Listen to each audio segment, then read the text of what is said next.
La protagonista de la historia de hoy es Natalee Holloway, quien nació el 24 de octubre de 1986 en Clinton, Mississippi.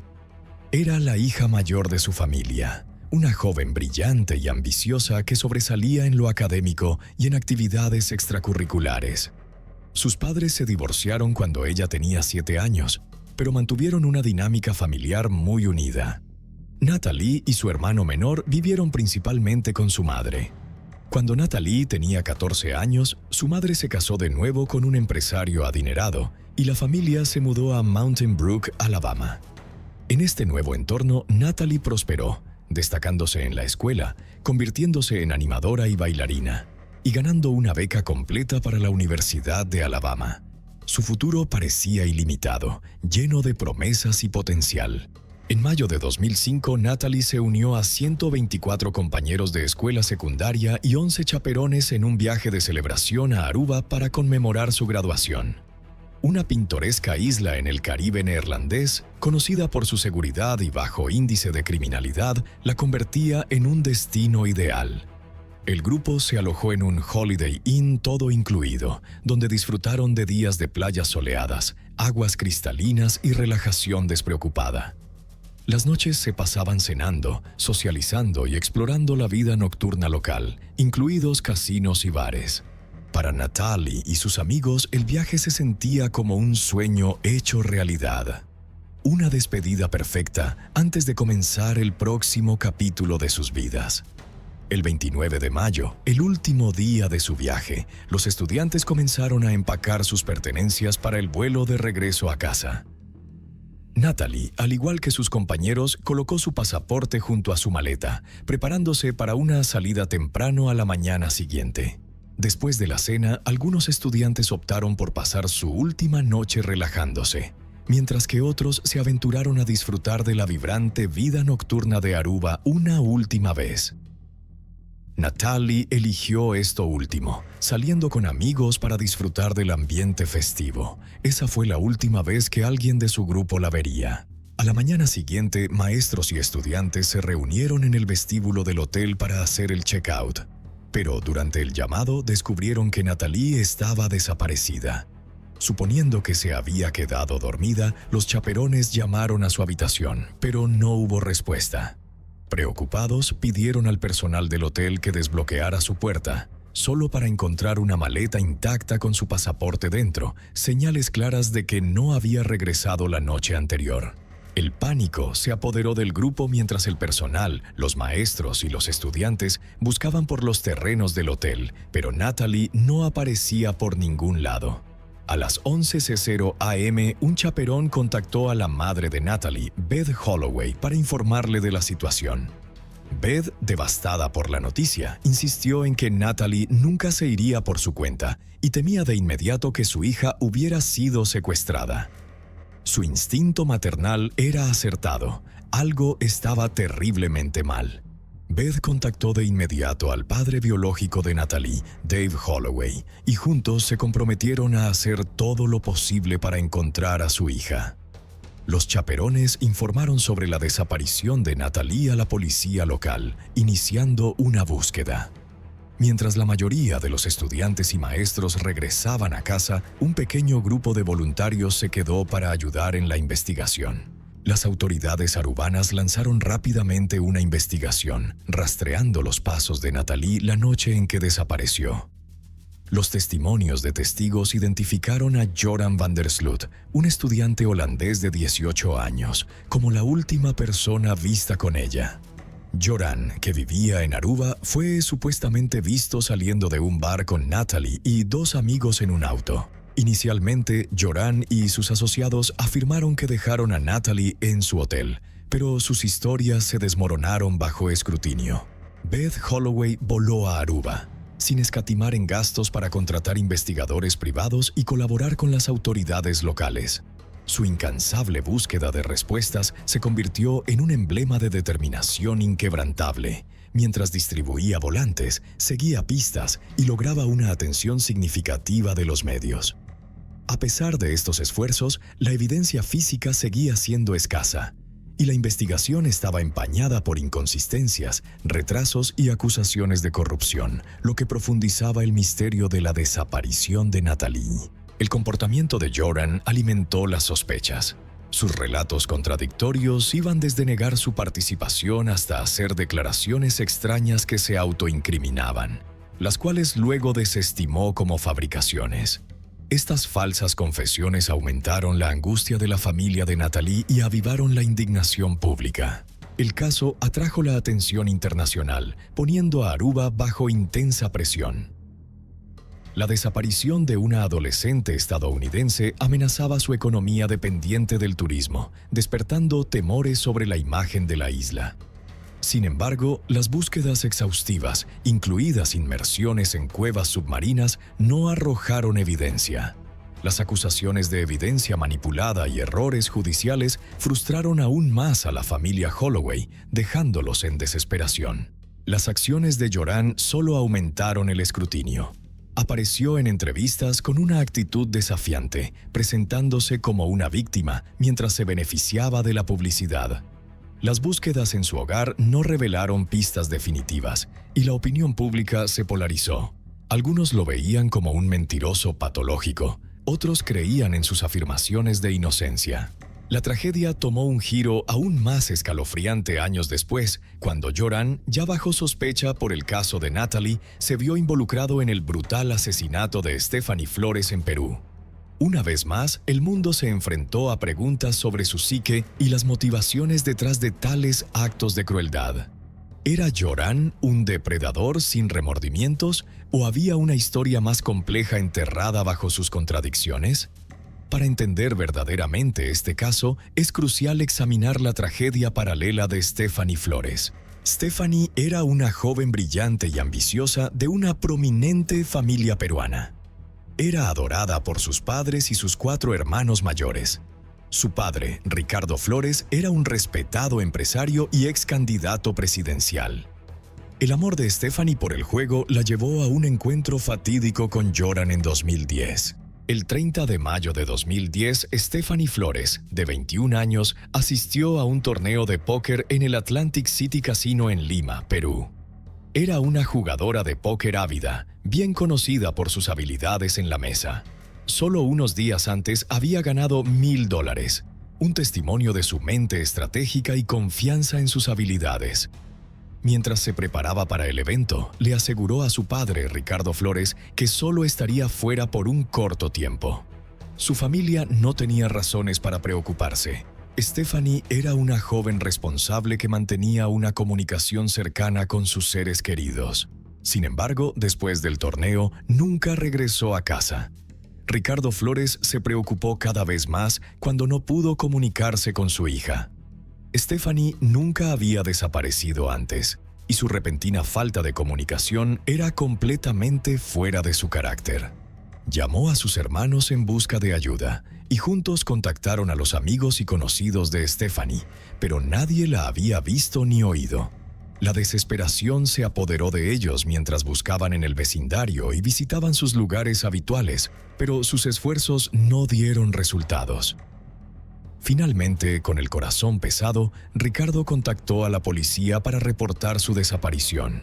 La investigación comenzó en el Atlantic City Casino, donde se había llevado a cabo el torneo de póker. La policía entrevistó a los empleados para recopilar pistas, pero nadie tenía información sobre el paradero de Stephanie. Los detectives obtuvieron grabaciones de cámaras de seguridad del hotel, con la esperanza de que las cámaras pudieran proporcionar pistas. Al revisar las grabaciones, encontraron imágenes de Stephanie entrando en el área del torneo alrededor de las 3:00 am. Se sentó junto a un hombre vestido con ropa de colores claros que ya estaba en la mesa. Los dos parecían entablar una conversación amistosa, compartiendo sonrisas y charlando durante todo el evento. Alrededor de las 5:00 am salieron juntos.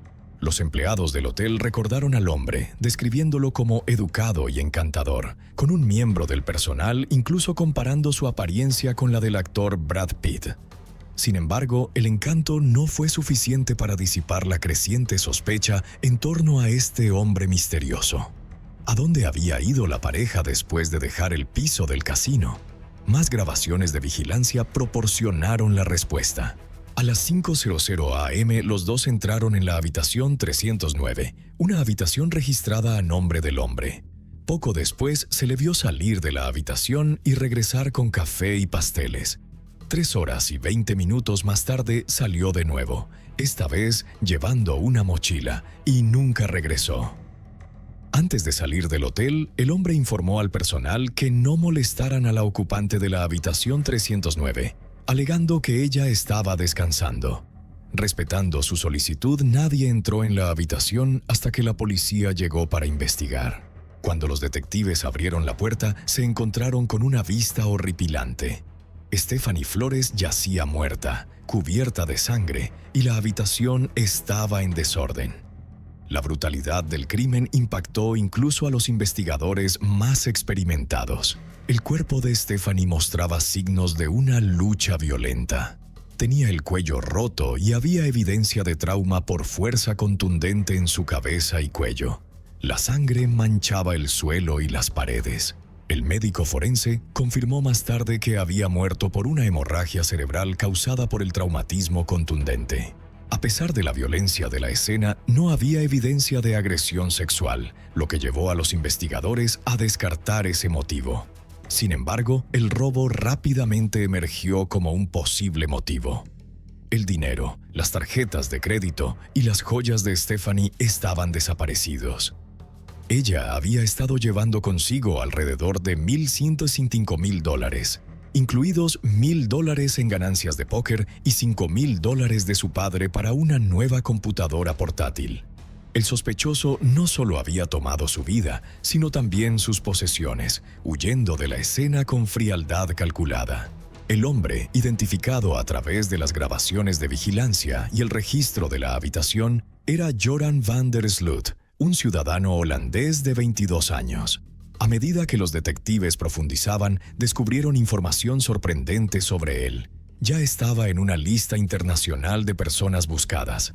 El nombre de Joran había sido infamemente vinculado a la desaparición de otra joven, Natalie Holloway, de la cual hablamos anteriormente. Los paralelismos entre los dos casos eran escalofriantes. En ambos casos, Joran había sido la última persona vista con las víctimas. Ambas jóvenes tenían futuros prometedores y sus vidas fueron trágicamente truncadas. La conexión entre los casos de Natalie y Stephanie reavivó la atención global sobre Joran van der Sloot, exponiéndolo como una figura manipuladora que usaba su encanto para ganar confianza antes de desatar la violencia. Las acciones de Joran revelaron un patrón peligroso, planteando preguntas sobre cómo había eludido la justicia durante tanto tiempo. Tras el asesinato de Stephanie, la indignación internacional aumentó. Su familia, al igual que la de Natalie Holloway, emprendió un doloroso camino hacia la justicia, enfrentándose no solo a su dolor personal, sino también a los fracasos sistémicos que habían permitido que Joran permaneciera libre durante años. Mientras las autoridades lo perseguían, la familia Flores se mantuvo firme, decidida a honrar la memoria de Stephanie, asegurando que su asesino rindiera cuentas. Su lucha por la justicia se convirtió en un símbolo de la lucha más amplia por proteger a individuos vulnerables y hacer responsables a los perpetradores de violencia. La investigación sobre el asesinato de Stephanie expuso la verdadera naturaleza de Joran. Un hombre capaz de brutalidad calculada, engaño y explotación. Su crimen sirvió como un sombrío recordatorio de los peligros que pueden acechar bajo un exterior pulido. Esta información era profundamente preocupante, sugiriendo que el sospechoso, Joran van der Sloot, podría estar vinculado a múltiples crímenes. Para las autoridades, capturar a este individuo peligroso se convirtió en una prioridad máxima. La cacería fue implacable, pero la ubicación exacta de Joran seguía siendo desconocida, dejando a la policía con pocas pistas. Y mientras los investigadores buscaban pistas, revisitaron los detalles de la desaparición de Natalie Holloway, un caso que ya había cautivado al mundo y resaltado el oscuro potencial de Joran. Entender las circunstancias que rodeaban el destino de Natalie era esencial para desentrañar el patrón más amplio del comportamiento de Joran. Los paralelismos entre los dos casos pintaban un cuadro desgarrador de un depredador que explotaba la confianza, el encanto y la oportunidad para cometer crímenes inimaginables. Para ambas familias, la búsqueda de justicia se convirtió en una lucha perdurable, un doloroso recordatorio de que incluso en el paraíso, la oscuridad puede atacar sin previo aviso. Determinados a encontrar a su hija, los padres de Natalie Holloway, Beth y Dave tomaron el primer vuelo disponible desde una ciudad cercana a Aruba. Antes de abordar, Beth realizó llamadas frenéticas a los servicios de emergencia y al FBI, suplicando por asistencia para localizar a Natalie. Al llegar a la isla, no perdieron tiempo en iniciar sus propios esfuerzos de búsqueda. Armados con fotos de su hija desaparecida, comenzaron su desgarradora misión para descubrir la verdad. Interrogaron al personal del hotel, a los huéspedes y a los lugareños, negándose a dejar ninguna piedra sin remover. Su desesperación era palpable, pero su determinación era aún más fuerte. Natalie no había regresado a su habitación de hotel la última noche de su viaje. Los amigos informaron haberla visto hablando con un joven alto de apariencia europea en el casino adyacente a su hotel. Las grabaciones de seguridad confirmaron estos relatos, mostrando a Natalie interactuando con el hombre, más tarde identificado como Joran van der Sloot. Alrededor de la 1:00 am, Natalie fue vista saliendo del casino y subiendo a un Honda gris con Joran y otros dos jóvenes, los hermanos Deepak y Satish Kalpoe. Los tres eran caras conocidas en el hotel, conocidos por frecuentar el casino y acechar a jóvenes turistas adinerados. Entre los tres sospechosos, uno se destacaba, Joran van der Sloot. Con solo 18 años ya tenía una reputación que desmentía su crianza privilegiada. Nacido en una familia respetada, su padre era un abogado que aspiraba a convertirse en juez. Joran había sido un estudiante y atleta prometedor. Sin embargo, sus años de adolescencia marcaron un descenso hacia un comportamiento problemático. Se convirtió en un habitual en casinos y bares locales, desarrolló un problema de juego y era conocido por beber en exceso. A pesar de su exterior pulido, quienes lo conocían reconocían sus tendencias más oscuras. Al ser confrontados por los Holloway y la policía, la familia de Joran inicialmente desvió las sospechas. El Honda gris vinculado a la desaparición de Natalie estaba estacionado frente a su casa, pero el padre de Joran afirmó que su hijo estaba en otro hotel casino. Para cuando las autoridades llegaron allí, Joran ya se había ido. No fue hasta más tarde que Joran regresó a casa, lo que llevó a su padre a contactar a la policía. Separado de sus amigos Deepak y Satish durante el interrogatorio, el relato de Joran sobre la noche inmediatamente levantó banderas rojas. Inicialmente afirmó no tener conexión con Natalie, pero después de que le mostraran las imágenes de las cámaras de seguridad, su historia cambió drásticamente. Joran ahora admitió que había pasado tiempo con Natalie esa noche. Afirmó que ella quería visitar un club nocturno y él accedió, llevando a Deepak y Satish con ellos. El grupo festejó, bailó y bebió antes de dirigirse al faro para disfrutar de una vista escénica y luego a la playa Arashi. Joran alegó que sus amigos lo dejaron a él y a Natalie en la playa, donde ella, muy intoxicada, comenzó a caerse y desmayarse. Joran afirmó que eventualmente la dejó allí, explicando que necesitaba levantarse temprano por negocios al día siguiente. Según él, Natalie insistió en que quería quedarse en la playa, dejando claro que no se iría con él. La narrativa cambiante de Joran sembró confusión y frustración entre los investigadores. En un momento insinuó que un guardia de seguridad del hotel se había acercado a Natalie después de que él se fue, pero las grabaciones de vigilancia contradijeron esta afirmación, demostrando que Natalie nunca regresó al hotel.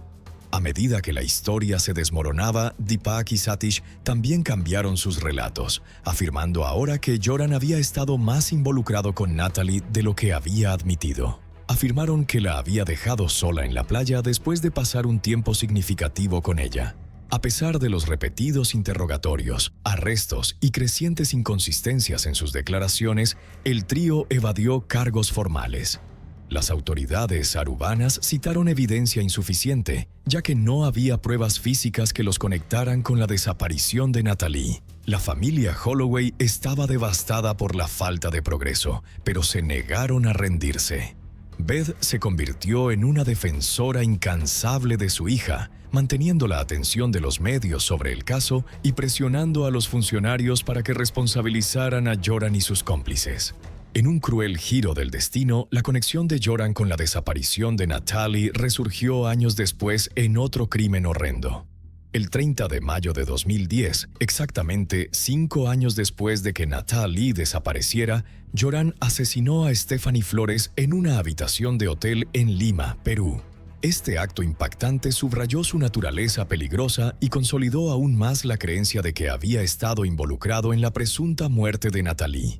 En 2017, Joran confesó la muerte de Natalie durante un intento de extorsión contra Beth Holloway, afirmando que podía llevar a los investigadores hasta sus restos. Sin embargo, esto se reveló más tarde como otra cruel mentira. El difícil caso no le dio paz a los oficiales. Después de un tiempo, la policía revisó la playa nuevamente de manera exhaustiva, pero su búsqueda no arrojó pistas significativas que pudieran llevar a encontrar a Natalie Holloway. Los investigadores se sentían cada vez más frustrados a medida que pasaba el tiempo sin avances. Sin embargo, un posible avance llegó cuando un jardinero de un hotel cercano afirmó haber visto a 3 jóvenes, Joran van der Sloot, Pak y Satish Kalpoe, cavando un hoyo en un terreno vacío, cerca de un estanque la noche de la desaparición de Natalie. Actuando sobre esta pista, la policía llegó al lugar, drenó el estanque y excavó el área, pero no encontraron nada. La pista, como tantas otras, no llevó a ninguna parte, dejando el caso envuelto en misterio. La familia de Natalie se sentía cada vez más exasperada con la investigación. Acusaron públicamente a la policía de incompetencia, expresando su creencia de que Joran van der Sloot estaba profundamente involucrado en la desaparición de su hija y debería ser coaccionado para confesar. Sin embargo, las autoridades arubanas se abstuvieron de tomar medidas agresivas sin pruebas concluyentes. Las tensiones entre la familia y la policía local aumentaron, complicando aún más la investigación. Desesperados por encontrar a su hija, los Holloway anunciaron una recompensa sustancial: $1,000 por información sobre el paradero de Natalie y $1 millón por su regreso seguro. Si bien la recompensa atrajo una atención significativa, también introdujo el caos. La policía argumentó que la recompensa creó distracciones, ya que los lugareños los bombardeaban con pistas infundadas, teorías de conspiración y falsas pistas. En última instancia, a pesar de las crecientes tensiones, los Holloway se negaron a rendirse, lo que obstaculizó sus esfuerzos. Distribuyeron volantes, colocaron carteles y recorrieron la isla, sin dejar ninguna vía sin explorar. Mientras tanto, el sentimiento local comenzó a cambiar, con algunos residentes acusando a la familia Holloway de ejercer una presión indebida sobre las autoridades. Esta fricción tensó aún más la ya tumultuosa relación entre la familia de Natalie y los funcionarios arubanos. Después de un intenso escrutinio, Joran van der Sloot, junto con los hermanos Kalpoe, fue detenido. Durante semanas, los sospechosos enfrentaron interrogatorios, pero la evidencia seguía siendo circunstancial en el mejor de los casos. Después de 3 semanas, Deepak y Satish Kalpoe fueron liberados, dejando a Joran en custodia por 2 meses más. En un momento, los hermanos Kalpoe afirmaron que el padre de Joran había ayudado a su hijo a deshacerse del cuerpo de Natalie. Esta acusación llevó al arresto de Paulus van der Sloot, pero las autoridades no pudieron substanciar la afirmación, y fue liberado 3 días después. Paulus demandó a la policía arubana por detención injusta y ganó $4,000 en daños. 3 años después de la desaparición de Natalie, nuevos testimonios trajeron renovada atención al caso. Un testigo afirmó haber visto a Joran y a su padre cerca del estanque a las 4:00 a.m. la noche en que Natalie desapareció. Según este relato, Joran corrió desde el estanque a un restaurante de comida rápida, y poco después ambos se marcharon en un jeep rojo.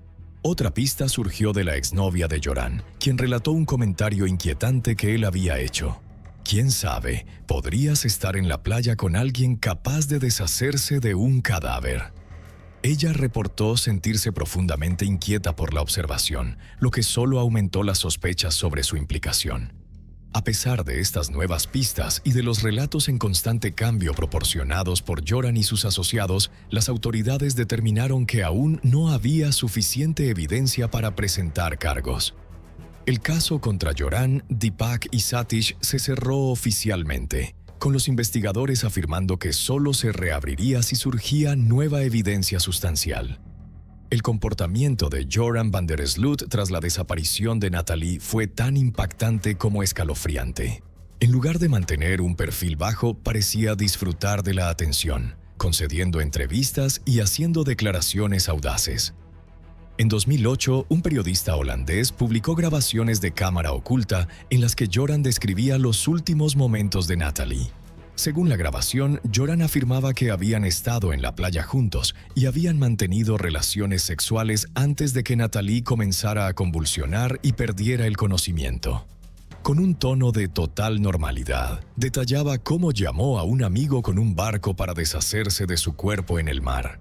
Si bien la grabación inicialmente parecía incriminatoria, las autoridades arubanas la desestimaron como evidencia insuficiente. Argumentaron que las declaraciones de Joran eran poco fiables, especulando que buscaba fama y ganancias financieras al sensacionalizar su implicación. Los expertos forenses señalaron que, sin un cuerpo o evidencia corroborativa, las afirmaciones en la grabación eran legalmente inconclusas. Otra grabación emergió en la que Joran parecía burlarse de la situación, expresando alivio de que el cuerpo de Natalie no hubiera sido encontrado, ya que eso lo habría incriminado. El comportamiento errático de Joran continuó en aumento. Se internó voluntariamente en una clínica psiquiátrica, complicando aún más la percepción pública sobre su estado mental y sus motivos. Los críticos especulaban que estaba intentando manipular la opinión pública o construir una estrategia de defensa basada en problemas de salud mental. A lo largo de estos desarrollos, la familia Holloway nunca vaciló en su determinación de encontrar respuestas. Beth Holloway se convirtió en una incansable defensora de las personas desaparecidas, utilizando el caso de Natalie como plataforma para crear conciencia sobre los desafíos que enfrentan las familias cuando un ser querido desaparece. Su persistencia mantuvo el caso en la mente del público, asegurando que el mundo no olvidara la historia de Natalie. Mientras tanto, la falta de cierre continuaba atormentando a los Holloway. La presión emocional y financiera afectó a la familia, pero se negaron a permitir que el paso del tiempo erosionara su esperanza. Beth Holloway regresaba con frecuencia a Aruba, revisitando posibles pistas y trabajando con investigadores privados en una búsqueda incansable de justicia. Aunque las acciones de Joran van der Sloot han sido ampliamente condenadas, el fracaso en asegurar justicia para Natalie subraya desafíos sistémicos más amplios en las investigaciones internacionales. Después de dejar Aruba, Joran van der Sloot se trasladó a Bangkok, Tailandia, donde utilizó el dinero obtenido de entrevistas en los medios y la venta de libros para abrir un restaurante. Durante un tiempo pareció acomodarse en su nueva vida, pero los problemas pronto lo siguieron. Ese mismo año, un periodista lo entrevistó en Tailandia y durante la conversación, Joran afirmó que había vendido a Natalie Holloway en la esclavitud sexual por dinero. Afirmó que había dividido las ganancias con los hermanos Kalpoe, quienes lo habían ayudado. Sorprendentemente, también se jactó de traficar mujeres tailandesas a los Países Bajos, ganando supuestamente $3,000 por cada mujer. Sin embargo, después de la entrevista, volvió a llamar al periodista y afirmó que todo había sido una broma. El comportamiento errático de Joran levantó alarmas, y las autoridades locales iniciaron una investigación sobre sus declaraciones sobre el tráfico de mujeres tailandesas. Aunque no se encontró evidencia concluyente, el escrutinio obligó a Joran a huir de Tailandia, abandonando su negocio y ahorros. Más tarde logró vender el restaurante de forma remota, cortando sus lazos con el país. Poco después de estos eventos, Joran enfrentó una tragedia personal cuando su padre, Paulus van der Sloot, murió de un infarto. Joran supuestamente se culpó a sí mismo por la muerte de su padre, creyendo que el estrés por las acusaciones había contribuido a ello. abrumado por la culpa, sufrió un colapso nervioso y fue ingresado en un hospital psiquiátrico. Sin embargo, su tiempo allí no cambió mucho su comportamiento o carácter. Al ser dado de alta, Joran se encontró en una grave crisis financiera y ideó otro plan para ganar dinero. En 2019, el abogado de la familia de Natalee Holloway reveló que Joran se había puesto en contacto con él de forma anónima, ofreciendo vender información sobre la ubicación de los restos de Natalee. Demandó $25,000 por la información, con un pago inicial de $25,000. A pesar de su anonimato, los investigadores rastrearon las comunicaciones hasta Joran. Desesperado por respuestas, el padre de Natalee aceptó reunirse con Joran en la isla de Aruba y le pagó un anticipo de $25,000. Durante la reunión, Joran contó una nueva historia sobre el destino de Natalee. Afirmó que después de recogerla, ella quería ser dejada en libertad. Según él, durante una acalorada discusión, la empujó, lo que provocó que cayera y se golpeara la cabeza contra una roca, resultando en su muerte instantánea. En pánico, dijo que buscó la ayuda de su padre, y juntos enterraron su cuerpo en los cimientos de una casa en construcción. Sin embargo, cuando la policía investigó la ubicación que Joran indicó, descubrieron que su historia era otra fabricación. La casa ya había sido completada antes de la desaparición de Natalee. Después, Joran envió un correo electrónico al padre de Natalee, admitiendo que había mentido y fabricado la historia. Los Holloway, trabajando con el FBI, utilizaron este esquema fraudulento para construir un caso en su contra. Joran fue finalmente acusado de extorsión, pero antes de que pudiera ser aprehendido, huyó de Aruba. Viajó a Chile en 2 taxis separados, esperando evadir la captura y abordar un vuelo fuera de la región. Sin embargo, su escape duró poco. El 3 de junio de 2010, la exnovia de Joran contactó a la policía, proporcionando una pista sobre su paradero después de que él la llamara para pedirle dinero para financiar su escape. Actuando sobre su información, la policía chilena detuvo a Joran mientras intentaba comprar un boleto de avión.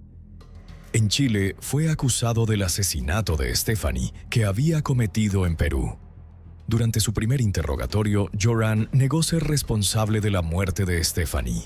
Inventó una historia sobre unos ladrones armados que entraron en la habitación del hotel, robaron objetos de valor y mataron a Stephanie en el proceso. Según él, había logrado escapar durante el caos, y la sangre en su ropa provenía de las lesiones de Stephanie. Sin embargo, la evidencia rápidamente desmanteló sus mentiras. Las imágenes de las cámaras de seguridad del hotel no mostraron a ladrones entrando en la habitación. No se escucharon disparos y, lo más condenatorio, Stephanie no había sido disparada, sino golpeada hasta morir. Ante la abrumadora evidencia, Joran confesó 4 días después de su arresto.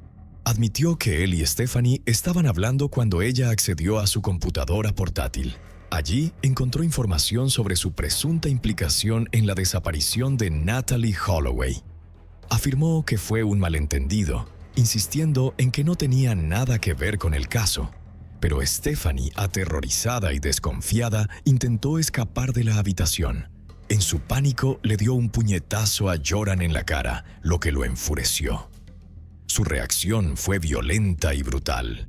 Le dio un codo en la nariz, dejándola sangrando, y luego comenzó a estrangularla. La situación escaló rápidamente. Había sangre por todas partes, incluso en su camisa. En un esfuerzo por silenciarla, Joran colocó su camisa sobre su cara y boca. Solo se detuvo cuando dejó de mostrar signos de vida. Joran describió más tarde el asesinato como impulsivo, culpando al alcohol y a las acciones de Stephanie por su pérdida de control. Afirmó que había actuado por miedo a que ella lo denunciara a la policía. Sin embargo, los investigadores sospechaban un motivo más simple: el robo. Dinero y objetos de valor estaban desaparecidos de la escena del crimen. Se creía que Joran tenía la intención de robar a Stephanie antes de que la situación se tornara violenta. Ante la abrumadora evidencia y la perspectiva de una larga condena en Perú, Joran intentó negociar con las autoridades. Ofreció revelar la ubicación de los restos de Natalee Holloway a cambio de ser exonerado de todos los cargos en el caso de Stephanie. Sin embargo, los fiscales se negaron a considerar su oferta. El juicio avanzó rápidamente. La evidencia en su contra era condenatoria. Las grabaciones de vigilancia mostraban a Joran entrando y saliendo de la habitación del hotel con Stephanie. Su sangre fue encontrada en su cuerpo y ropa, y su ADN coincidía con trazas encontradas en la víctima y en el arma del crimen. Dándose cuenta de que no tenía defensa, Joran se declaró culpable bajo el consejo de su abogado, quien le aseguró que esto resultaría en una sentencia reducida de 15 años. Las tendencias manipuladoras de Joran persistieron durante su encarcelamiento. A pesar de no haber sido acusado nunca en relación con la desaparición de Natalee Holloway, continuó siendo una figura de sospecha e intriga.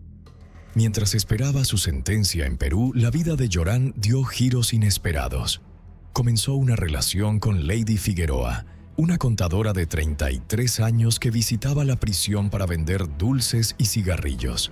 Su romance llevó al matrimonio, lo que inicialmente pareció proporcionarle estabilidad.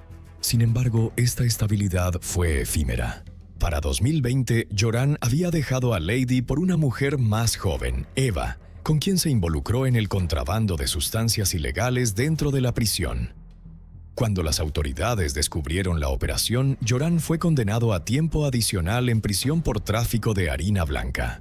Inicialmente, las autoridades peruanas habían planeado extraditar a Joran a los Estados Unidos solo después de que cumpliera su condena por el asesinato de Stephanie Flores. Sin embargo, en mayo de 2023, el gobierno peruano revertió esta decisión, acordando transferirlo temporalmente a Estados Unidos para enfrentar cargos de extorsión y fraude electrónico relacionados con el caso de Natalee.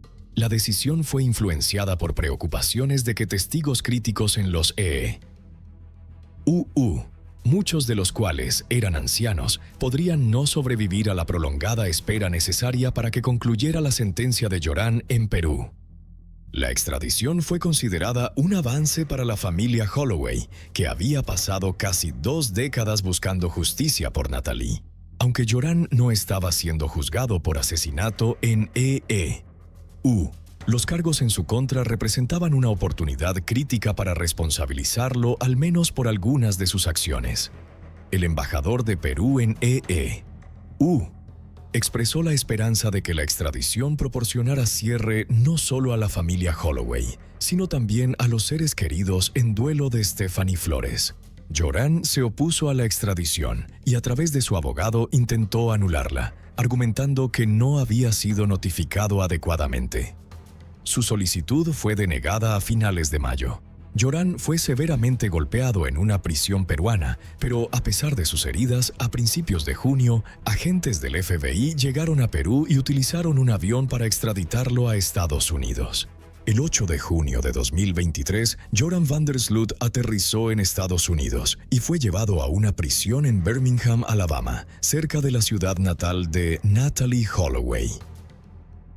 Joran estaba insatisfecho con la sentencia y comenzó a culpar de todo a su abogado y a la policía, quienes, según él, supuestamente lo habían obligado a confesar.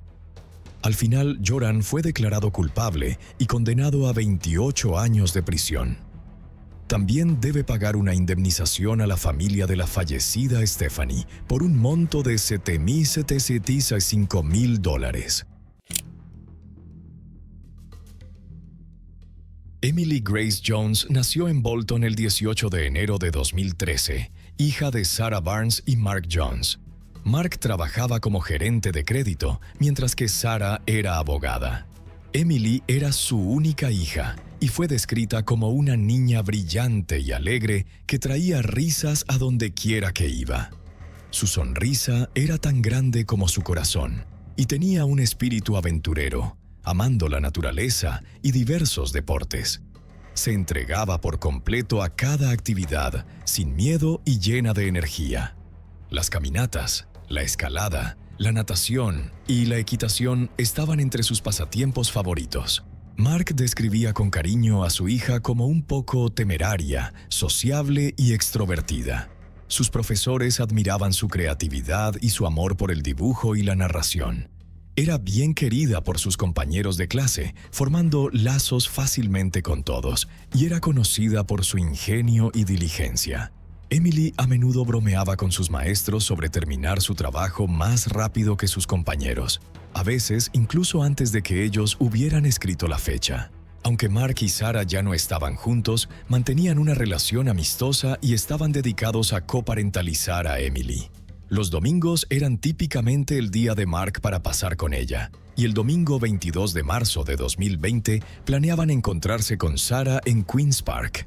Ese día era el Día de la Madre, y Emily ya le había dado a Sarah una tarjeta para celebrarlo más temprano en la mañana. Alrededor de las 2:15 p.m., Emily y Mark estaban en el parque. Ella estaba acelerando en su patineta, mientras Mark la animaba a ir más rápido. Al ver a Sarah trotando cerca, Emily exclamó emocionada: «¡Papá, papá, quiero ir con mamá!». Mark sonrió y le dijo que podía. Cuando Emily se lanzó en su patineta, llamó a Sarah, pero Sarah no la oyó ya que estaba usando auriculares y estaba demasiado lejos. A medida que Emily se acercaba, Mark notó a una mujer levantarse de un banco y caminar hacia su hija. En un instante, Emily estaba de repente en el suelo, pero Mark no pudo comprender de inmediato lo que había sucedido. Asumió que Emily simplemente se había caído, ya que podía escucharla llorar, y pensó que la mujer la estaba ayudando a levantarse. Sin embargo, la situación rápidamente se tornó aterradora cuando los transeúntes cercanos comenzaron a gritar con angustia, diciendo que su hija había sido apuñalada. La mujer que llevaba la capucha puesta se alejó rápidamente, agarrando un cuchillo en su mano. Mark corrió inmediatamente hacia Emily, encontrándola con una catastrófica herida en el cuello, luchando por respirar. Desesperadamente, le rogó a Emily que se mantuviera viva y no lo dejara. Sarah, aún en el parque, no estaba al tanto de lo que había sucedido. Mark la llamó para pedir ayuda, y una enfermera que estaba cerca corrió para asistir a Emily, que estaba deteriorándose rápidamente. Entre las personas en el parque estaba Tony County, quien estaba allí con su esposa y su bebé. Tony, al ver a la mujer huyendo de la escena, la persiguió. No estaba del todo seguro de lo que había pasado o si ella estaba armada, pero continuó persiguiéndola. Mientras tanto, la esposa de Tony le entregó a Mark la muselina de su bebé para intentar detener la fuerte hemorragia de Emily. Los servicios de emergencia llegaron en minutos y los paramédicos comenzaron a trabajar rápidamente para salvar a Emily. El primer paramédico en la escena encontró a Mark sosteniendo a Emily desde atrás mientras ella yacía en el suelo, sangrando profusamente y inconsciente. Emily también estaba en paro cardíaco. Los paramédicos le administraron RCP y le dieron adrenalina antes de colocarla en la ambulancia aérea. Mientras Tony perseguía a la mujer, su esposa le informó que ella estaba armada con un cuchillo. A pesar de esto, Tony continuó valientemente, desestimando su propia seguridad para garantizar la seguridad de los demás. Derribó a la mujer al suelo y se sentó sobre ella para evitar que escapara. Luego llamó al 999, informando de un incidente en Queen's Park en Bolton y diciendo que un niño estaba sangrando. Describió el comportamiento de la mujer como agitado e incoherente. Mientras tanto, la esposa de Tony escuchó a la mujer haciendo declaraciones incoherentes, diciendo que ya no necesitaba inyecciones, que Tony había matado a su familia y que él la estaba matando. Manteniendo la calma, Tony tranquilizó a la mujer, diciéndole que no se encontraba bien y que la policía la ayudaría. La mujer, en contraste, respondió desafiantemente que no necesitaba que él le dijera que se calmara. Tony la contuvo hasta que llegó la policía y se hizo cargo de la situación. Una vez en custodia, los oficiales interrogaron a la mujer, intentando obtener información sobre el incidente. Le preguntaron si había visto a un niño o si el niño estaba en la carretera. Ella respondió de manera errática, afirmando que el niño estaba en su bolso. Cuando se le presionó sobre el contenido de su bolso, mencionó que tenía su identificación y todo. Al inspeccionar, los oficiales confirmaron la presencia de su identificación y un cuchillo. A las 2:45 p.m. se realizó el arresto formalmente. El oficial que arrestó a la mujer le informó sobre sus derechos, indicando que estaba bajo arresto y explicando las implicaciones legales de permanecer en silencio durante el interrogatorio. Se consideró que el arresto era necesario para proteger a personas vulnerables y para asegurar una investigación exhaustiva y efectiva del delito. La policía luego le preguntó su nombre y ella se identificó como Eltiona Escana.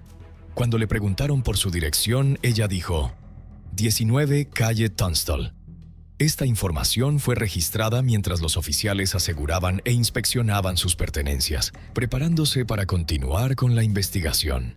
Un área alrededor de la escena fue acordonada y oficiales especializados comenzaron a investigar para reconstruir lo que había sucedido.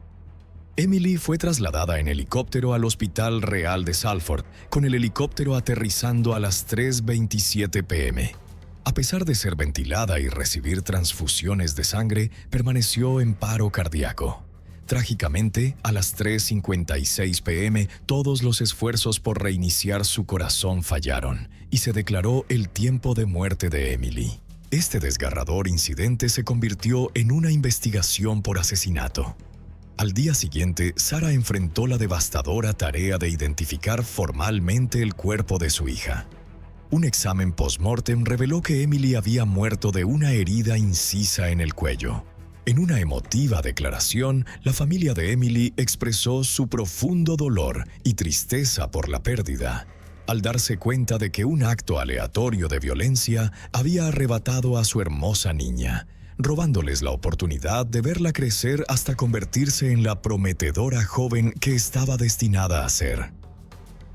Describieron despertar en un mundo sin Emily como insoportable y expresaron su incapacidad para comprender por qué había ocurrido tal tragedia. La familia también transmitió su gratitud a los miembros del público que acudieron en su ayuda en el parque y extendieron sus agradecimientos a los servicios de emergencia por sus esfuerzos para salvar la vida de Emily. La comunidad quedó aturdida por la conmoción y los maestros de Emily estaban profundamente afligidos por su pérdida. Su directora rindió un emotivo homenaje, enfatizando lo profundamente que todos querían a Emily. Compartió que sus amigos y todo el personal la extrañarían enormemente, añadiendo que su fallecimiento había dejado un vacío irreparable en sus corazones. Expresó que la escuela nunca sería la misma sin Emily. La policía comenzó a reunir información sobre su sospechosa.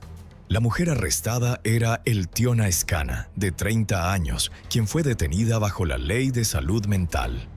La doctora Susan Tenny Farrell, la médica de guardia durante el arresto, describió a Eltiona como cooperativa y calmada. Cuando se le preguntó sobre su estado mental, respondió: «No muy bien». Afirmó no recordar nada sobre el parque, pero la doctora Farrell creía que esto se debía a que Eltiona no quería discutirlo, no porque realmente no pudiera recordar los eventos. La doctora Farrell también observó que Eltiona parecía inexpresiva durante el arresto. La policía encontró alambre atado alrededor de sus dedos de los pies y cuando se le preguntó sobre su propósito, Eltiona dijo que le ayudaba con sus emociones. Antes de que se retirara el alambre, trató de ajustarlo nuevamente, lo que un médico describió más tarde como indicativo de un comportamiento psicótico.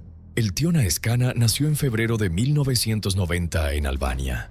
Según su hermana, su padre había caído en deudas, y en febrero de 2012, Eltiona se vio obligada a casarse con el hombre al que su padre le debía dinero. La pareja se mudó a Kuwait, pero Eltiona huyó en septiembre de 2013 y regresó a Albania en 2014. Salió de Albania una vez más, esta vez viajando a Frankfurt, Alemania. El 11 de agosto, su hermana pagó para que se mudara al Reino Unido. Viajó a través de Italia y Francia y entró al Reino Unido en un camión. 2 días después, el 13 de agosto, solicitó asilo al Ministerio del Interior, pero su solicitud fue rechazada. Sin embargo, en junio de 2018 se presentó una apelación y la decisión fue revertida. Posteriormente, se le concedió un permiso de residencia que le permitía permanecer en el país hasta el 28 de noviembre de 2020 y más tarde recibió permiso para permanecer hasta noviembre de 2024. Esta decisión se tomó a pesar de que ella admitió más tarde a los médicos que había mentido en su solicitud de asilo. Falsamente afirmó ser víctima de explotación para mejorar sus posibilidades de ser autorizada a quedarse en el Reino Unido. El Ministerio del Interior no ha revelado si fueron informados de su admisión. En marzo de 2015, su salud mental estaba en un estado frágil. Un médico la evaluó y la diagnosticó con trastorno de estrés postraumático, TEPT. Fue referida para tratamiento, pero no asistió a sus sesiones de terapia cognitivo-conductual, TCC, lo que llevó al cierre de su caso. Solo unos meses después, en julio de 2015, el Tiona tomó un cuchillo, creyendo que estaba a punto de ser atacada.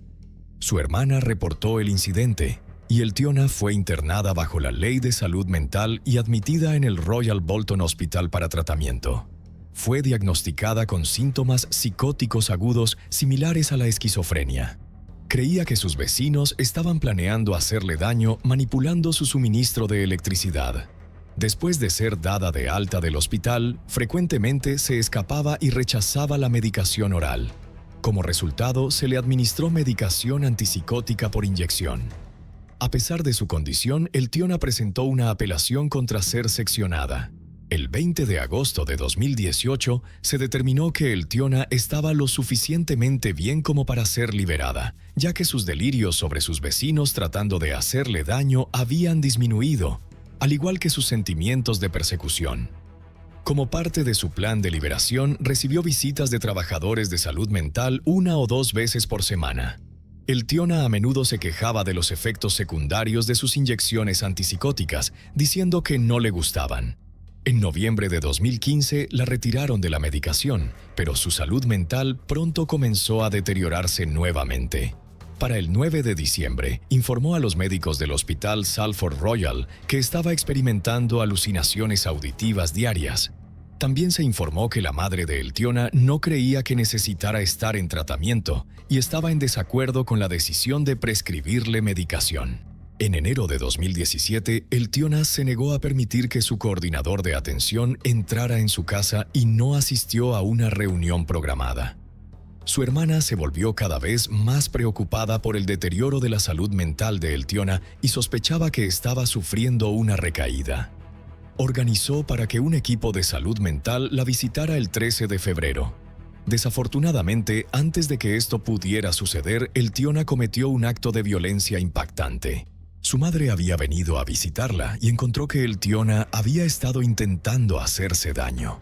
El Tiona llevó a su madre arriba, donde procedió a encadenar la puerta. Supuestamente dijo que una vez que matara a su madre, todo estaría bien. Luego atacó a su madre con una plancha, le apuñaló la mano y solo fue detenida cuando un amigo intervino. Tras el incidente, fue arrestada y detenida bajo la Ley de Salud Mental. Más tarde se supo que el Tiona había desconectado la caldera, retirado las bombillas de su casa y desechado su televisor. Una vez más, dejó el hospital sin permiso y, a las 5:00 am, fue a la casa de un amigo, exigiendo hablar con su hija de 13 años. Armada con un cuchillo que había tomado de un restaurante, la madre le negó la entrada. Cuando le preguntaron sobre su apariencia, en particular su cabello, el Tiona supuestamente dijo que se lo había cortado en lugar de cortarle la cabeza a la gente. La policía la devolvió al hospital y el 4 de mayo se la consideró apta para ser dada de alta. Durante un tiempo todo parecía tranquilo, hasta marzo de 2018, cuando el Tiona dijo que no se sentía bien y solicitó reanudar sus inyecciones antipsicóticas, informando que estaba experimentando alucinaciones nuevamente. Al año siguiente pidió cambiar de inyecciones a medicación oral. Durante este periodo parecía estable y el apoyo de su familia parecía ayudar a manejar su paranoia. Sin embargo, continuó evitando lugares concurridos y usaba gafas de sol para evitar hacer contacto visual con los demás. Su última visita con un trabajador de salud mental fue el 11 de marzo de 2020, tras un intervalo de 3 meses. La visita fue supuestamente sin incidentes, hasta el punto en que el trabajador ni siquiera tomó notas. Solo 11 días después, el Tiona quitaría la vida de Emily. En la mañana del 22 de marzo de 2020, el Tiona salió de su casa alrededor de la 10 p.m. y se dirigió al centro de Bolton. Compró un paquete de 3 cuchillos de manualidades en una tienda de $1 y luego le dijo a un psiquiatra que los había comprado con la intención de matar a alguien. Luego fue al Queen's Park. Un testigo informó más tarde haber visto a una mujer sentada con las piernas cruzadas en el suelo cerca de un banco, notando que parecía estar agitada. Notó que ella tenía una expresión vacía en su rostro, lo que llamó su atención. Continuó observándola durante unos 4 minutos, pero como ella no dijo ni hizo nada, decidió regresar a casa. Mientras Emily se dirigía hacia Sarah, pasó junto al banco donde estaba sentada el Tiona, con la capucha puesta. De la nada, el Tiona se levantó, tomó a Emily en una llave de cabeza y lanzó un feroz ataque contra la niña, infligiéndole una herida fatal en el cuello.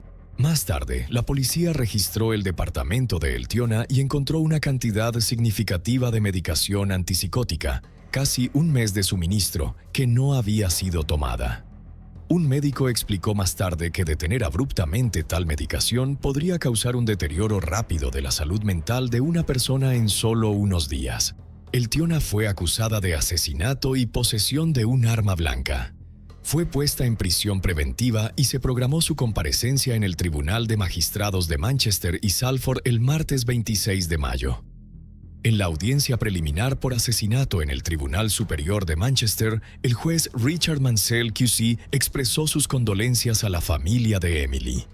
Dirigiéndose a Mark, el padre de Emily, expresó que no podía imaginar el nivel de dolor que él y su esposa estaban soportando.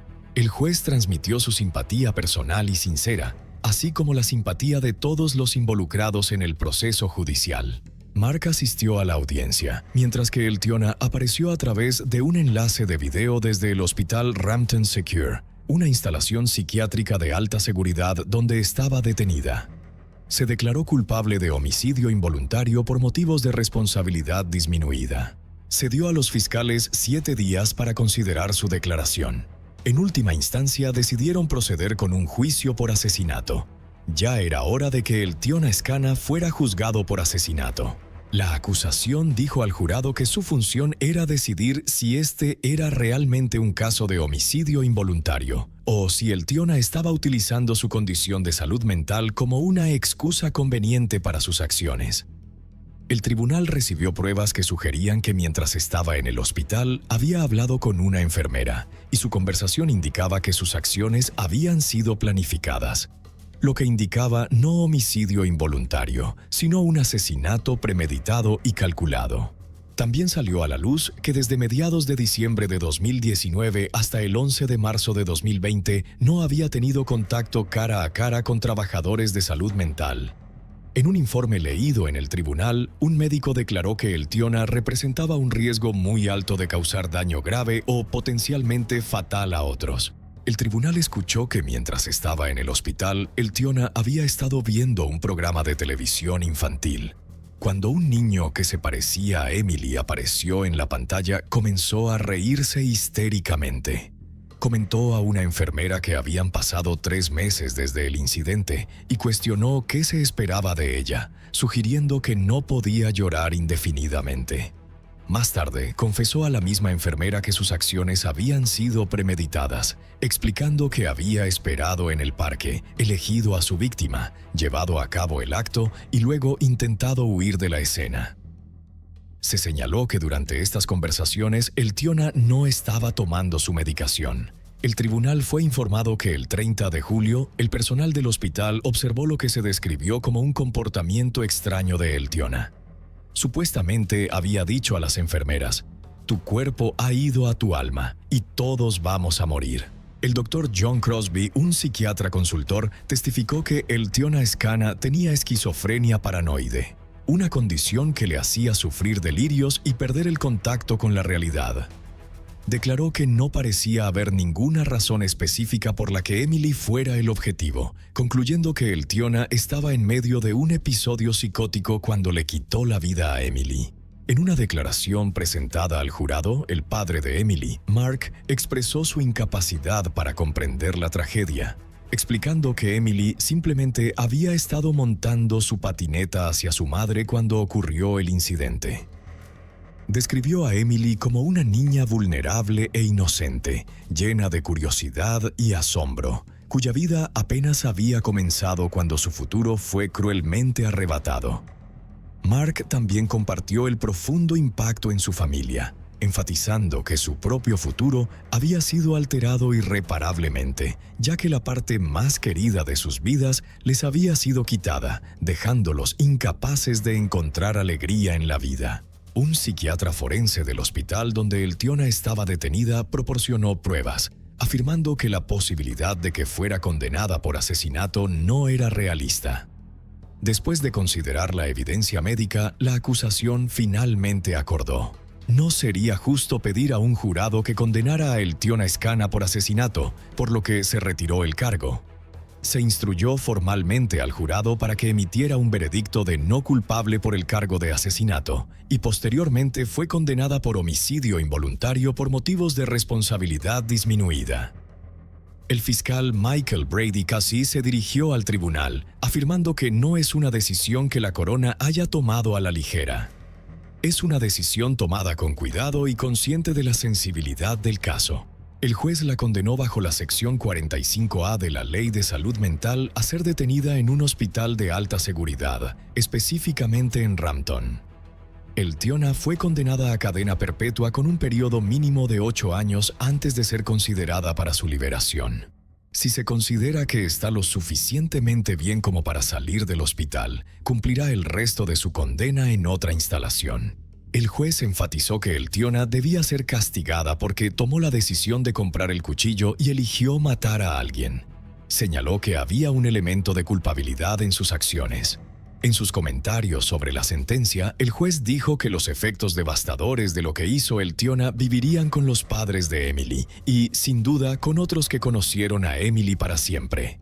Es obvio que nada puede devolver a Emily a su familia ni ofrecerles consuelo real en su inmensa pérdida.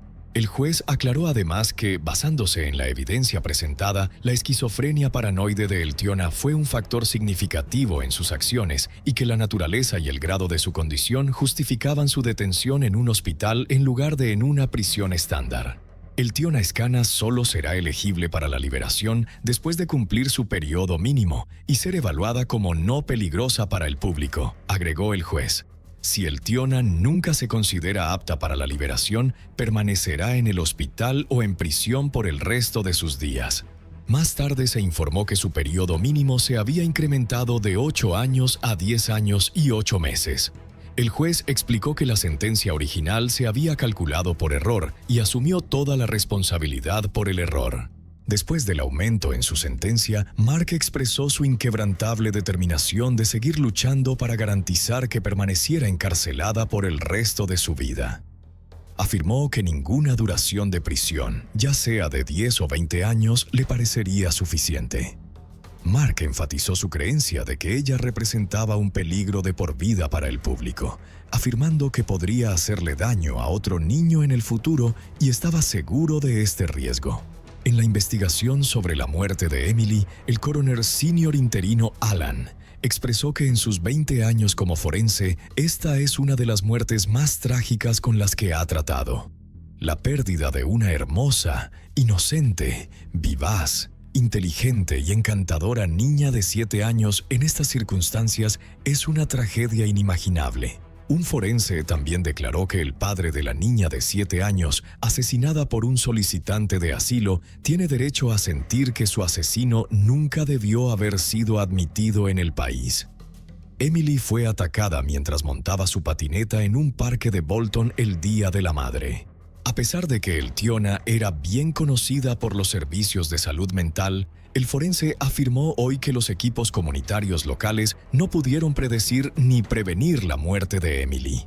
Sin embargo, advirtió que sin cambios sistémicos a nivel nacional, futuras vidas podrían estar en riesgo. Expresó su preocupación por el estado de la psiquiatría, sugiriendo que toda la profesión necesitaba una evaluación crítica, enfatizando su shock y preocupación por la situación actual.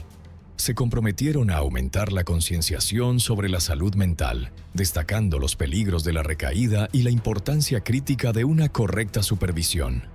También compartió que se había reunido con otras familias en el área de Gran Manchester que habían sufrido debido a homicidios relacionados con la falta de financiación adecuada en salud mental, señalando que este era un problema ampliamente reconocido pero que aún necesitaba acción. A la luz del asesinato de Emily y los problemas relacionados con la atención de Eltiona en la comunidad, el forense de Bolton, Timothy Brennan, declaró que escribiría un informe de regulación 28 sobre la prevención de futuros fallecimientos al secretario de Estado. Explicó que el informe destacaría sus profundas preocupaciones sobre la moral, la carga de trabajo, la formación, la escasez de personal y los desafíos en la prestación de continuidad de atención. Dijo que el caso resaltaba un sector de la prestación de atención médica que es desafiante y está plagado de estrés y tensión operativa. El padre de Emily dijo que los encargados de monitorear a Eltiona no se dieron cuenta de lo peligrosa que era.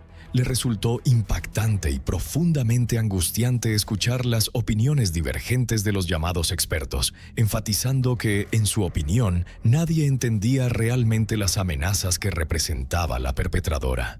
Al hablar sobre Eltiona, el forense Timothy Brennan dijo que ella había estado ocultando deliberadamente su deterioro, lo que significaba que los trabajadores de salud mental no sabían que no estaba tomando su medicación o que estaba teniendo una recaída. Agregó que solo con el beneficio de la retrospección se podrían haber predicho las acciones de Eltiona. La hermana de Eltiona Scannah dijo que ella había estado muy mal en los días y semanas previos al ataque a la niña de 7 años, Emily. Se había quejado de escuchar voces en su cabeza. Hubo incidentes previos de violencia en los que Eltiona había intentado atacar a su hermana y a su madre. Y también hubo ocasiones en las que Eltiona fue encontrada con un cuchillo afuera, gritando. También había mostrado otro comportamiento preocupante, incluyendo cortar tuberías de una caldera, y su hermana dijo que era como vivir en una película de terror. No estuvo de acuerdo con la evidencia presentada por el psiquiatra consultor de Eltiona más temprano hoy, quien dijo en la investigación que ella estaba estable y no había mostrado síntomas de recaída o comportamiento psicótico. En las semanas y meses posteriores al ataque, el padre de Emily, Mark, expresó su alivio de que la investigación hubiera concluido, pero estaba en desacuerdo con los hallazgos. No pudo aceptar la conclusión a la que llegó la investigación, sintiendo que quienes eran responsables de monitorear a Eltiona no habían reconocido el peligro que representaba, a pesar de que era su deber hacerlo. Reconoció los desafíos que enfrentan los servicios de salud mental, como la falta de financiación y la escasez de personal, pero mantuvo que estas no eran excusas válidas al tratar con individuos peligrosos. Mark compartió que no sentía un sentido de cierre y sentía una responsabilidad de cambiar el sistema. Creía que era su deber como padre hacer las cosas bien. Tras la investigación, su abogado señaló que Eltiona había informado 2 veces a los médicos que había mentido en su solicitud de asilo y también había dicho a médicos y policías que quería regresar a casa en 2015 y 2017. A pesar de estas declaraciones preocupantes, el Ministerio del Interior no había explicado por qué se ignoraron estas advertencias. Un portavoz del Ministerio del Interior declaró que estaban considerando cuidadosamente los hallazgos de la investigación y cualquier recomendación del forense. Mark también admitió que no había perdonado a Eltiona por lo que había hecho. Explicó que, aunque algunas personas podrían decir que el perdón es bueno para la salud mental, él no podía perdonarla, especialmente por el daño que causó a su hija. Eltiona Scannah más tarde apelaría su sentencia, pero esta apelación fue rechazada. La justicia dijo que había pruebas suficientes para determinar que Eltiona sabía que lo que hizo estaba mal y había intentado escapar de la detención y de la escena. Mark dijo que estaba más aliviado que feliz de que se rechazara la apelación. Creía que Eltiona era una persona manipuladora y peligrosa, y sentía que los 3 jueces habían reconocido esto durante el proceso. Eltiona Scannah permanece en el Hospital Rampton, donde está recibiendo tratamiento. El Trust de Salud Mental de Gran Manchester, responsable de su atención, realizó una revisión. En su declaración enfatizaron que tomaron incidentes de esta naturaleza muy en serio y llevaron a cabo una exhaustiva revisión interna. Aunque la revisión reconoció áreas donde sus servicios podrían mejorar, concluyó que no había signos de deterioro en el estado mental o comportamiento de El Tiona que pudieran haber predicho el trágico evento. Sin embargo, NHS Inglaterra no estuvo de acuerdo con la conclusión del Trust, afirmando que estaba claro que El Tiona no estaba bien y representaba un riesgo para los demás. Su informe criticó al Trust por tener una mala comprensión de la gestión de riesgos. Mark, el padre de Emily, más tarde exigió una disculpa al Trust, desestimando su declaración como una completa tontería. Expresó que el Trust estaba intentando evadir responsabilidades, a pesar de que El Tiona había estado bajo su cuidado. Señaló que eran conscientes de que ella no estaba siguiendo su régimen de medicación oral, pero le permitieron tomarla a su discreción, lo que describió como una decisión imprudente. Se refirió a El Tiona como una bomba de tiempo e insistió en que la trágica historia de lo que le sucedió a su hija debe ser contada. Mark enfatizó que no se trataba de buscar simpatía, sino de exponer lo que él llamaba un absoluto escándalo público. Tras la muerte de la familia, su escuela dijo que iban a establecer un memorial para ella, y se recaudaron más de $1,000. La directora dijo que estaba impresionada por el apoyo que la escuela había recibido de la comunidad. Los amigos de la escuela de Emily estaban ayudando a diseñar un jardín en su memoria, algo que reflejaría el amor de Emily por la vida y la naturaleza, al mismo tiempo que crearía un espacio para que la gente la recordara. Mark se asoció con la organización benéfica 100 Families, que apoya a los familiares de aquellos asesinados por alguien que sufre de problemas de salud mental, para cambiar la forma en que se gestionan los pacientes dentro de la comunidad. Explicó que, aunque sabía que sus esfuerzos no devolverían a Emily, su objetivo era asegurarse de que ninguna otra familia tuviera que soportar lo que su familia había experimentado. Expresó su deseo de que la muerte de Emily no fuera en vano. En otro homenaje conmovedor a Emily, su madre, Sarah, lanzó una campaña de GoFundMe para recaudar dinero para el Bolton Lads and Girls Club, con el objetivo de ayudar a los niños a tener apoyo y acceso a diversas oportunidades. Se recaudaron casi $3,000 y fue una forma verdaderamente hermosa de recordar a Emily. Para su devastada familia y aquellos que quedaron atrás, la vida nunca será la misma. Emily era una niña brillante y amable con toda su vida por delante. Una vida que sin duda habría estado llena de alegría, amor y una inmensa promesa. En lo que debería haber sido un domingo lleno de alegría y felicidad, su vida fue arrebatada en las circunstancias más terribles. Las secuelas de su muerte son simplemente devastadoras, como dijeron Mark y Sarah. Emily era el latido en nuestros corazones, el resorte en nuestro paso y la razón por la que nos levantábamos cada mañana. El dolor insoportable de su pérdida nunca desaparecerá. A raíz de esta tragedia continúan luchando por el cambio, asegurando que la memoria de Emily viva, no solo como una víctima trágica, sino como un catalizador para la transformación de un sistema defectuoso. La noche del 7 de julio de 2021, una serie de llamadas desesperadas a los servicios de emergencia rompió el silencio en un exclusivo barrio de Santiago. Una mujer había caído desde el balcón del piso 12 de un edificio de apartamentos de lujo. Cuando las autoridades llegaron, encontraron el cuerpo sin vida de Nayara Bid, una modelo y personalidad televisiva muy querida, tendido en la acera. Al principio, su muerte fue descartada como un trágico suicidio, pero a medida que los investigadores profundizaban, surgieron inquietantes inconsistencias.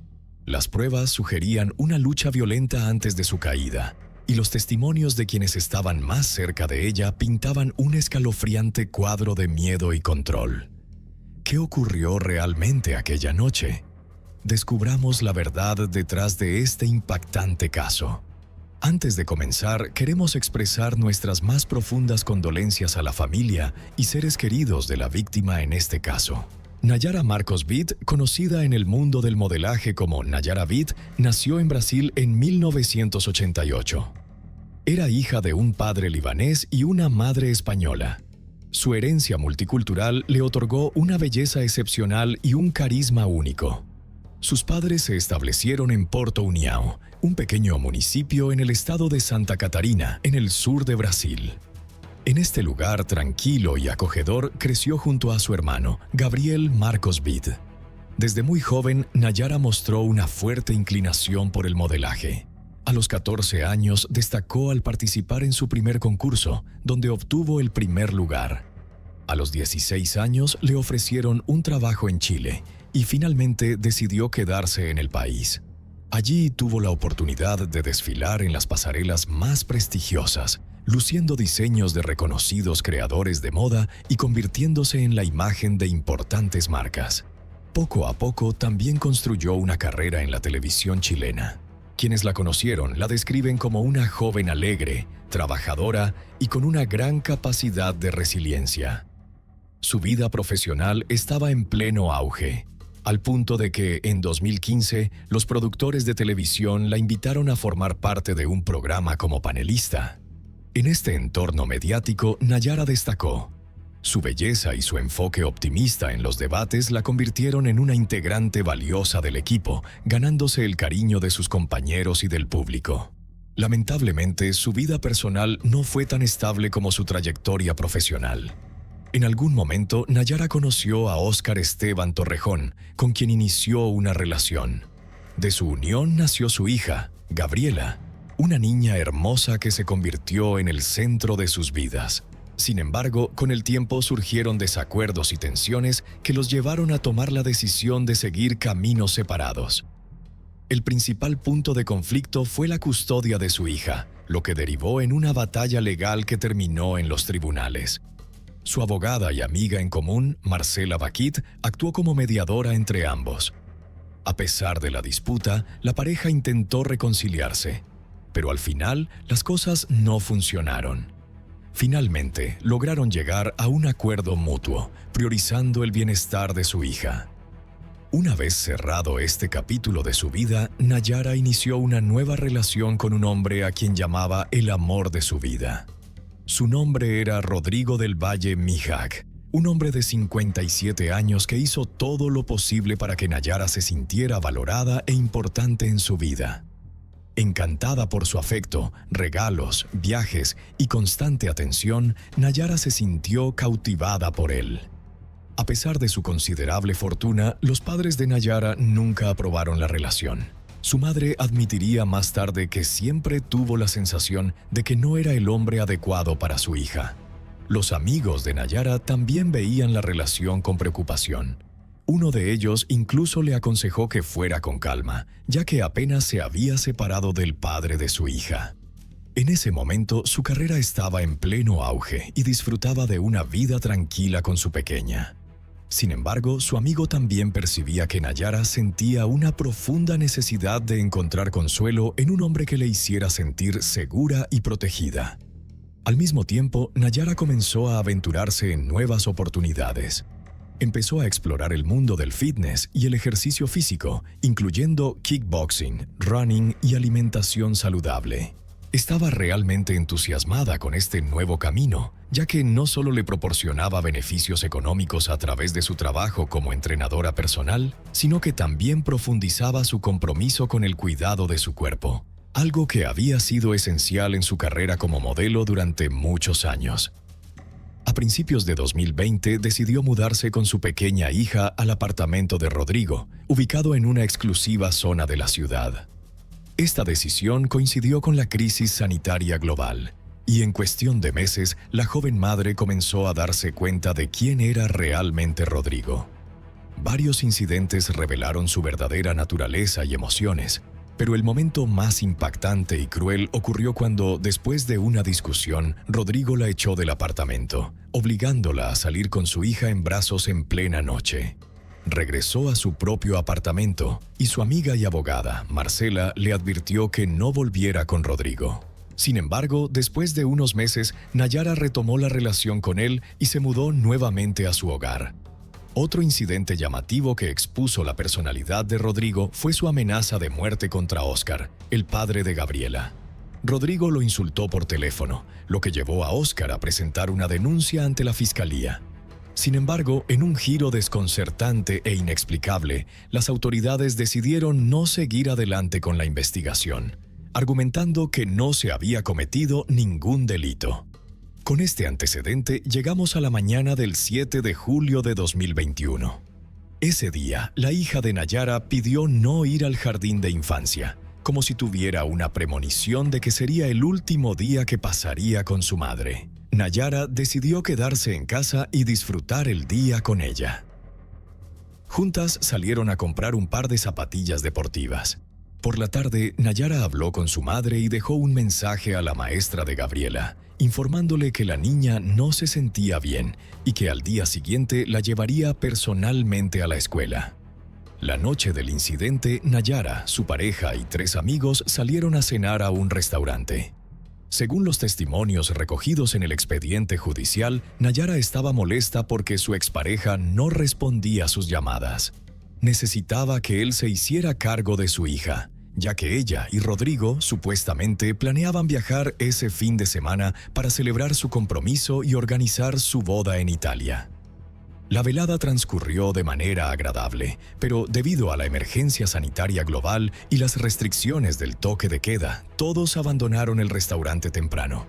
Nayara condujo de regreso a casa en su camioneta, mientras que Rodrigo tomó su motocicleta.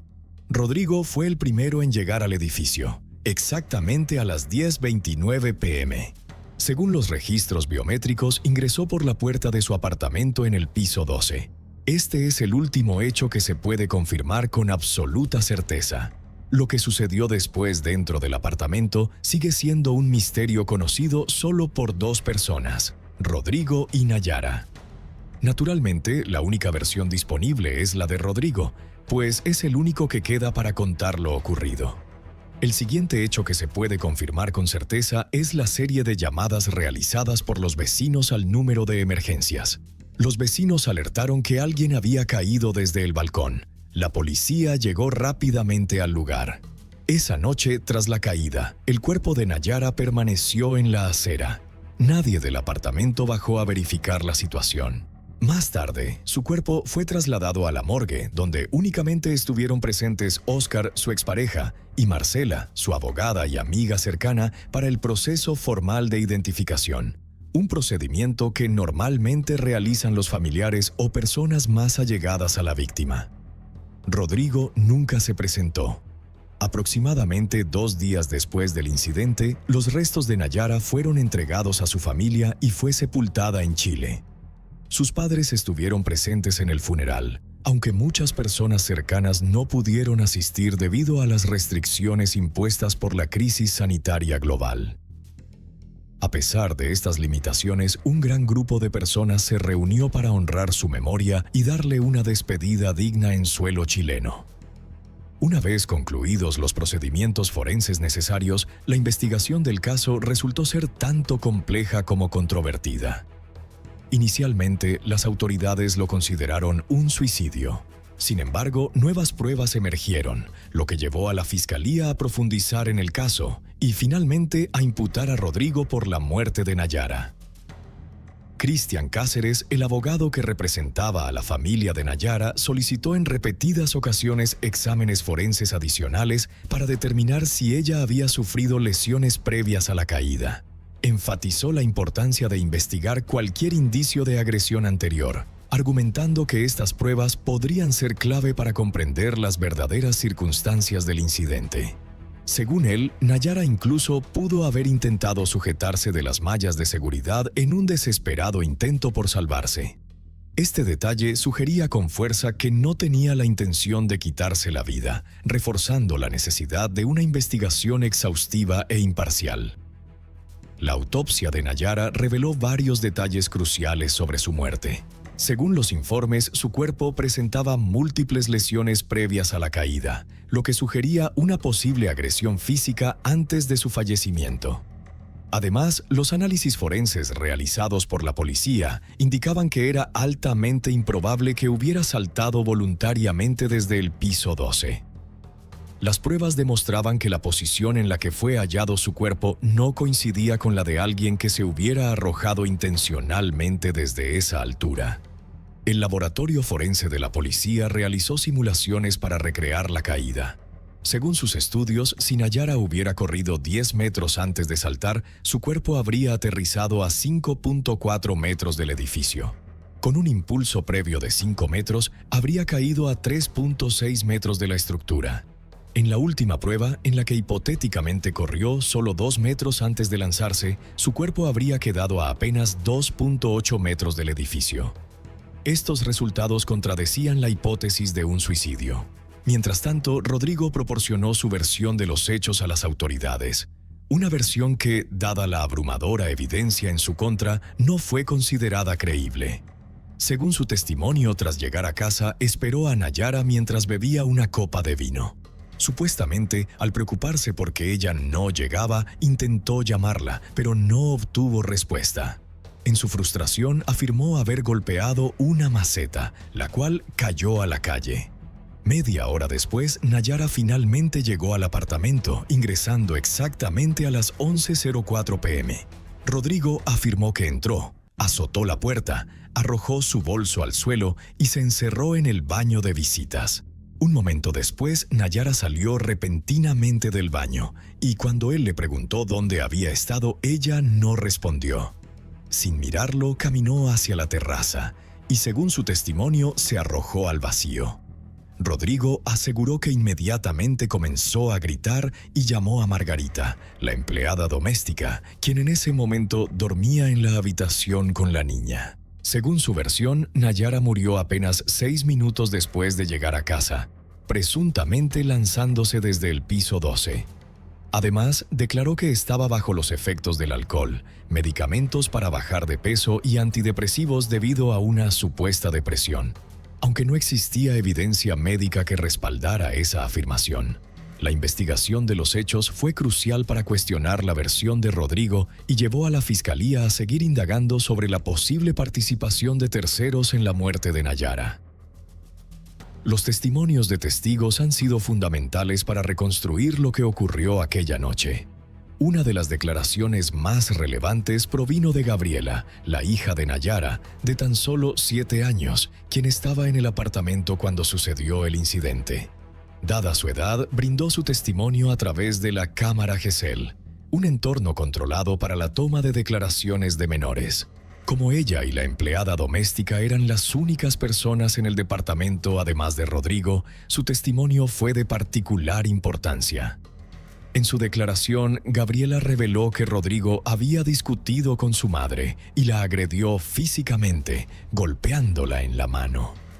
Esto coincidía con los hallazgos de la autopsia, que registró una fractura en el quinto metacarpiano de la mano izquierda de Nayara, una lesión compatible con un traumatismo por impacto. Además, una prueba clave provino de una vecina del edificio, la doctora uruguaya Susana Yellowbits, quien vivía 2 pisos debajo del apartamento de Nayara y Rodrigo. La mujer mencionó que la malla de seguridad en su terraza apareció rasgada esa noche. Esto llevó a la presunción de que Nayara pudo haber intentado aferrarse a la malla en un desesperado intento por evitar la caída, un acto que contradecía la hipótesis del suicidio. Asimismo, recordó que los gritos la noche del 7 de julio de 2021 fueron especialmente aterradores, lo que aumentó aún más las sospechas sobre lo que realmente ocurrió. Tras estas revelaciones, las autoridades realizaron una inspección de las cámaras de seguridad del edificio con el objetivo de reconstruir los eventos previos a la caída de Nayara. Las imágenes mostraron a Rodrigo del Valle llegando a las 10:29 p.m., visiblemente alterado, presumiblemente bajo los efectos del alcohol, tambaleándose y golpeando las paredes del ascensor. En contraste, Nayara fue captada llegando a las 11:04 p.m. con una actitud tranquila. Incluso se observó que se miró al espejo antes de entrar a su apartamento. Margarita, la empleada doméstica y niñera de Gabriela, declaró que no escuchó nada. Según su testimonio, estaba dormida en la habitación con la niña cuando todo ocurrió. Solo se enteró de lo sucedido cuando Rodrigo comenzó a gritar y la llamó al lugar. Es importante destacar que Margarita ha sido acusada de alterar la escena del crimen al limpiar minuciosamente el apartamento, lo que pudo haber eliminado pruebas cruciales que habrían sido útiles para las autoridades. Quienes conocieron a Nayara aún luchan por comprender lo que realmente pasó, dado su carácter alegre y resiliente. Aunque pudo haber tenido momentos de impulsividad, no era alguien propensa a la desesperación. Un testigo clave en el caso fue Óscar Mandiola, quien se había acercado a Nayara en los últimos meses debido a su papel como su entrenador físico. También estuvo presente en la cena de aquella noche. Durante su testimonio, Mandiola declaró que Nayara le había confiado los problemas en su relación, revelándole que estaba considerando terminarla debido al comportamiento controlador y violento de Rodrigo. Además, confirmó que Rodrigo la había agredido físicamente en múltiples ocasiones, reforzando las preocupaciones sobre la naturaleza de su relación. Sin embargo, los investigadores descubrieron una prueba inesperada en los teléfonos, tanto de Mandiola como de Rodrigo. Una llamada grabada en la que Mandiola proporcionaba a Rodrigo detalles sobre su declaración ante la fiscalía. En la grabación le aseguraba que había negado cualquier episodio de maltrato en el restaurante, insistiendo en que no hubo problemas, conflictos ni nada que reportar. Este hallazgo generó dudas sobre la credibilidad de su testimonio y si había ocultado deliberadamente información clave sobre el caso. Algunas de las amigas más cercanas de Nayara han desempeñado un papel fundamental en la búsqueda de justicia y en el apoyo a su familia. Marcela, su abogada y amiga íntima, ha sido una de las figuras más activas en el caso, trabajando incansablemente para garantizar que se haga justicia. Otra persona clave en la investigación ha sido Andrea Iglesias, quien reveló una conversación significativa que tuvo con Rodrigo la noche de la muerte de Nayara. En esa conversación, Rodrigo le dijo que Nayara estaba actuando de manera extraña y que antes de supuestamente lanzarse del balcón, había dicho que estaba cansada de todo. Estas amigas no solo han aportado información adicional, sino que también han brindado un apoyo emocional invaluable a la familia de Nayara durante este proceso tan doloroso. Cada testimonio ha sido analizado minuciosamente como parte de la investigación en curso. Dado que no hubo testigos directos del momento exacto de la caída, las declaraciones y las pruebas han llevado a la Fiscalía a continuar investigando la posible participación de terceros en la muerte de Nayara. La Fiscalía Oriente presentó cargos contra Rodrigo por el femicidio de su pareja, la modelo Nayara, en 2021. Como resultado, solicitó la pena máxima de presidio mayor, 20 años de cárcel. Sin embargo, no fue hasta abril de 2023, 2 años después de la muerte de Nayara, cuando Rodrigo finalmente fue arrestado.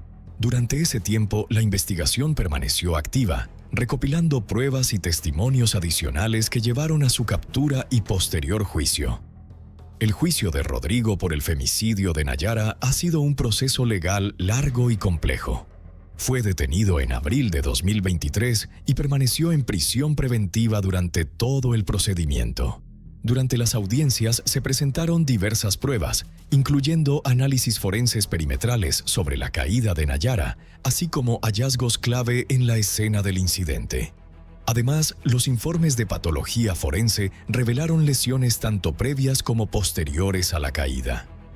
A pesar del peso de las pruebas, el acusado optó por guardar silencio durante todo el juicio, negándose a hacer declaraciones.